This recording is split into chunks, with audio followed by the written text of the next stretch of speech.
That I can very much attest to. There are so many meetings with other co-ASEAN states at hindi nawawala ng Pilipinas, including, of course, Indonesia and even Malaysia. Pero hindi nagiging absent ang Pilipinas.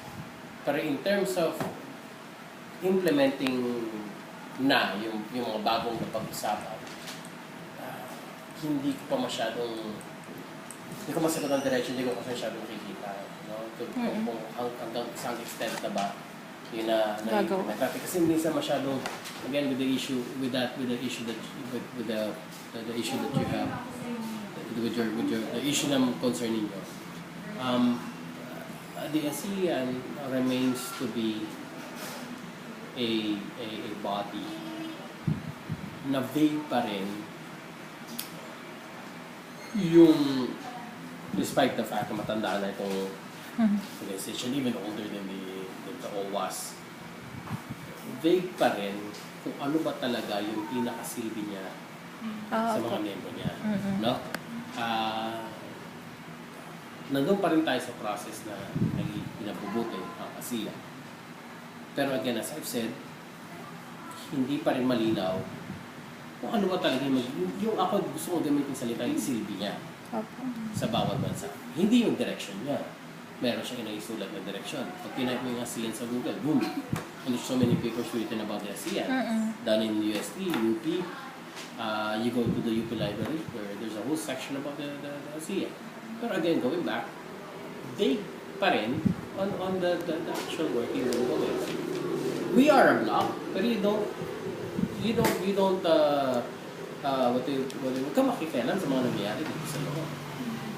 You know? We have some trading issues, we have some trading agreements, but this doesn't stop Vietnam and the Philippines talking more about certain issues, certain trades, and maybe going beyond what is discussed. You know? Parang in-open up mo lang yung door, pero bahala pa rin kayo. No? Again, ang dream talaga ng ASEAN ay to be the choice, to be a bloc. At yun nagkukula. So if you're going to ask, even with the issue with the other agreements that we've had with the ASEAN, ano na ba yung mga measures na nilagay natin para to ensure that nangyayari o ginagawa? Hindi ko masagot ang diretso. Okay naman ako. Ando naman na yung sagot ko. Tingin niyo ba yung EEC possible mangyari? Napapranin na, ano ka na ba? Na-a-adjust ka na ba? Hindi po. Bakit ang hinahabol niyo? Oras? Pero okay. At saka ano po yung stumbling blocks para ma-implement yung, para mangyayari yung EEC? Ano po ba yung nagiging hindrances sa Pilipinas ngayon? Again, it's not just the Philippines. The Philippines, it may be a part of ASEAN, and it does recognize ASEAN as one of its more important organizations and more important, sabihin na natin, partners and members of ASEAN. Pero ang isang sa pagtingin ng Philippine government, gaano ba ka-importante ang ASEAN, say, with our other regional partners or other trading partners? Kung ang tanong mo, meron mapupunta ng ASEAN, meron kung siseryosohin ng bawat isang bansa within the ASEAN. Hindi problema yun, no? At meron kang +3, +10, whatever. Pero going back, how does it figure in how the Philippines decide on its own direction? Nationally, regionally, and internationally, sa global scale. Remains to be studied more kasi nakikita mo that the Philippines is really active in ASEAN, pero at the same time it does not really make the ASEAN as its only and sole as the most important. It should be sana. Like if you're going to ask any EU member state, the most important partners, trade growth, economy, politics, and policies, ay kapwa EU states. It's not the same thing with the ASEAN. The Philippines will say something definitely different, and then definitely Singapore will say something different. So again, as a critique. Now, ideally, the Philippines does see the ACS as something na malaki ang potential. Kasi ang number one na promotor nito, isa sa mga promotor nito ay Philippines. Opo. Philippines at saka Malaysia. So, hindi na siya. Sino ba? Hindi po. Thailand. Thailand. Malaki yung potential. The mere fact na Philippines pa rin natin ito, malaki yung potential. Kasi malaki may tutulong sa atin. Kasi ngayon yung towards us being the choice, us being the region that you have to deal with. Together, honestly together, the ASEAN states together, even if you're going to include Timor-Leste, pwede maging powerhouse. Resources, manpower, human resources, no? Opo. Malaki ang region natin. No, it's not a region to look down on. However, again, we're modeled with political immaturities, political instabilities in most countries, except for maybe Singapore and Brunei. Even Malaysia has its share of sporadic insurgencies here and there. The same thing with Thailand, in the south of Thailand. Indonesia with the issues of terrorism and quote-unquote nag-import ba? Export. Yung nagpapatala ng training ground ng Indonesia, no? Vietnam, Laos, same problems. We have almost the same problems. We have issues of common language, no? Common culture, common language, common directions. We have different economic grades and situations. So, kung lahat tayo nasa po, no? Marami tayong, we're modeled with all these issues within. And again, bigger states would rather deal with us individually. Diba? It's the most sensible thing for them to do. They would rather deal with us individually. It's easier for them, to just talk with the Philippines and decide on certain things instead of discussing it with, say, security, regional security. Let's just deal with the Philippines. Let's deal with the CM, pero at the end of the day, we deal with the Philippines and Indonesia. So we don't actually talk to Vietnam, Laos, and Cambodia. So may mga ganong classical issues. For conclusion, Sige lang. Sige. and sir, as a system, sir, what do you think? Effective ba yung ASEAN? And sa ASEAN 2015, sir, what is your analysis? May patutungan? As I've said, I'm not saying that ASEAN is that effective pa namin kung ano sa effects ng ASEAN. Pero sinasabi ko yung ASEAN, the reason why we're still working on with the issue of ASEAN, or we're trying our best to be involved in developing, say, yung isang side ng ASEAN, ay dami nakikita kami potential. 2015 ba? Yes. I'm not really sure.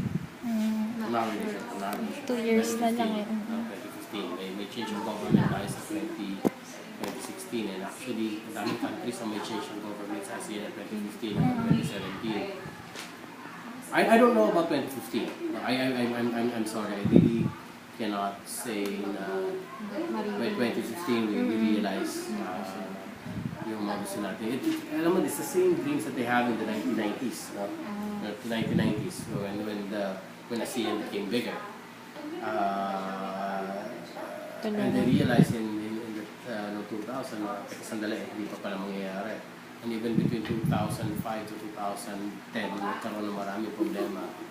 Nag-Asian economic crisis muna ng first half of 2000, tapos 2000 to 2005, 2005 onwards, ang daming political unrest na nangyari, no? And then it was the worst season din for Myanmar. And nagkaroon din ng Elections.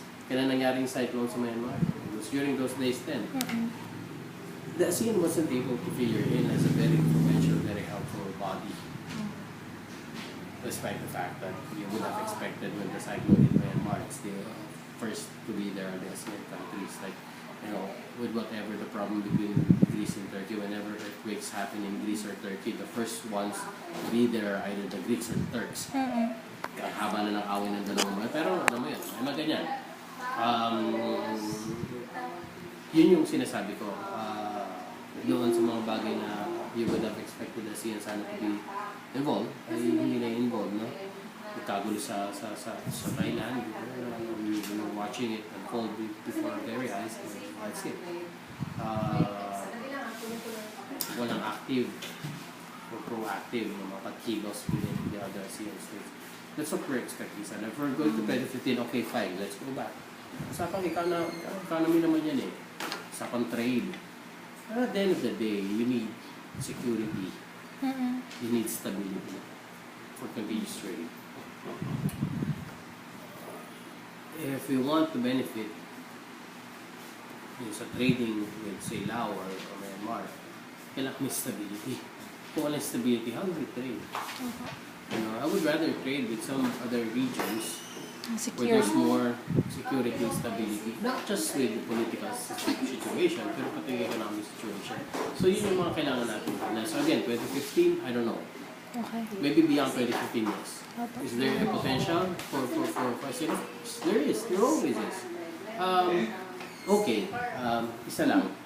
Parang rejoinder. ASEAN was created, sabihin na natin kahit na early, late 1960s, pero napukupo talaga siya ng mga 77s, diba? Pero, most of the states who are part of ASEAN are very young countries, including the Philippines. Yes, we're more than 50 years old. Ano tayo nabigyan ng independence? 1940, after World War II, 46. Still young, no? As compared to our counterparts in the other side of the world, na 500 years ago, yung mga empires na. Meron na sila, di ba? Even the Dutch, say the Netherlands has influences in Africa. Meron ng hawak ng mga 1776 pa nga. 1776, meron ng US, the US was discovered, pero yung the US was discovered, meron ka na ganyan. Tapos, 250-something years ago. Pero ang US, nag-umpisa kailan, di ba? Ang Philippines, our relatively new country, including our neighbors, especially Singapore, Timor-Leste. Timor-Leste is just 10 years old or something.